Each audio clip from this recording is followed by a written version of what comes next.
नमस्कार माझ्या प्रिय सखींनो, कसे आहात? मजेत ना? मी नीता भालेराव तुमचं माझ्या चॅनलवर स्वागत करीत आहे. आज आपण बनवूया दोडक्याची भाजी.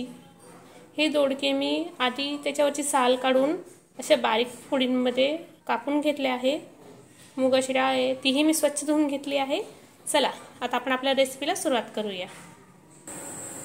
मी तेल तापत ठेवलं आहे. हे 3 पळी तेल आहे. आता आपण यात जिरं टाकूया. अर्धा टीस्पून जिरं,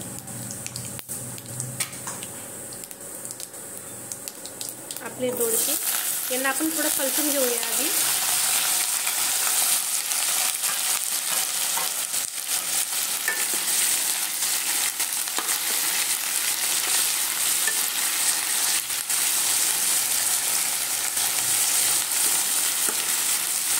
दोडक्याची भाजी दोडके राहिले हे खूप पौष्टिक असतात शरीरासाठी आणि पचायलाही हलके. नक्की तुम्ही ट्राय करून बघा. ही साधी सोपी डिश आहे पण चवीला छान.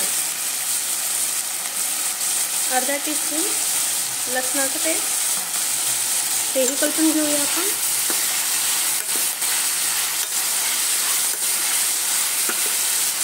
त्याला 2 मिनिटे छान कलसून नरम होऊ देऊया.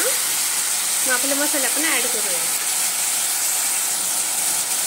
यात आपण थोडेसे 2-3 मिरच्या, टोमॅटो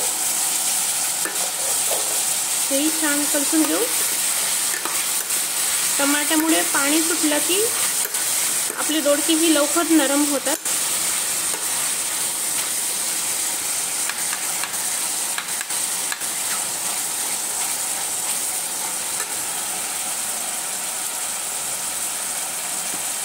थोडा हिंग,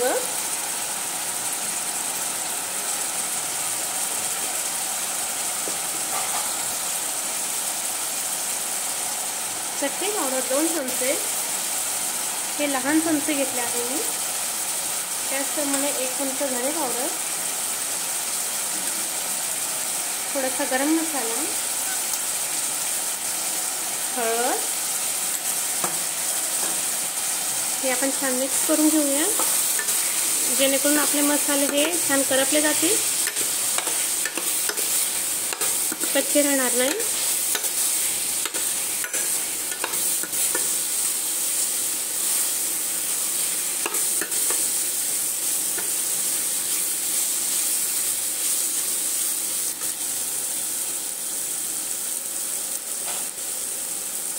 आता आपण यात आपली मुगाची डाळ ॲड करूया. मी आधीच स्वच्छ धुवून घेतली होती.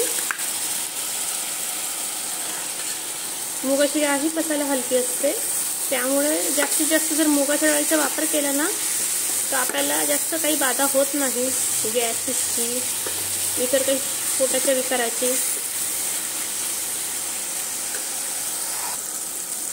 आता आपण काय करूया, थोडंसं दाण्याचं कूट टाकूया. हे मी जवळजवळ 3 टीस्पून दाण्याचं कूट घेतलं आहे. हेही आपण छान मिक्स करून घेऊ.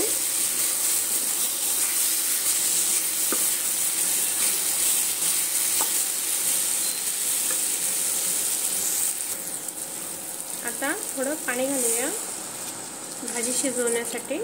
आपली डाळ छान मऊसर झाली ना मग आपली भाजी शिजूनही तयार होईल. छान मिक्स करून घेऊया.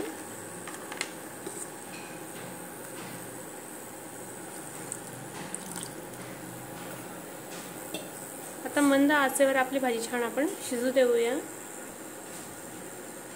चवीप्रमाणे मीठ,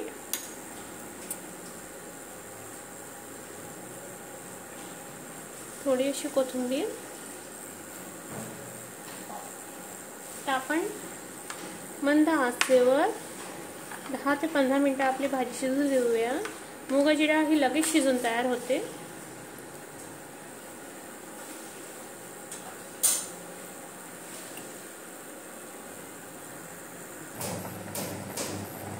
माझ्या प्रिय सखींनो, आता आपली भाजी ही तयार आहे व डाळ ही छान शिजून गेली आहे. चला आता आपण हिचा आता आस्वाद घेऊया.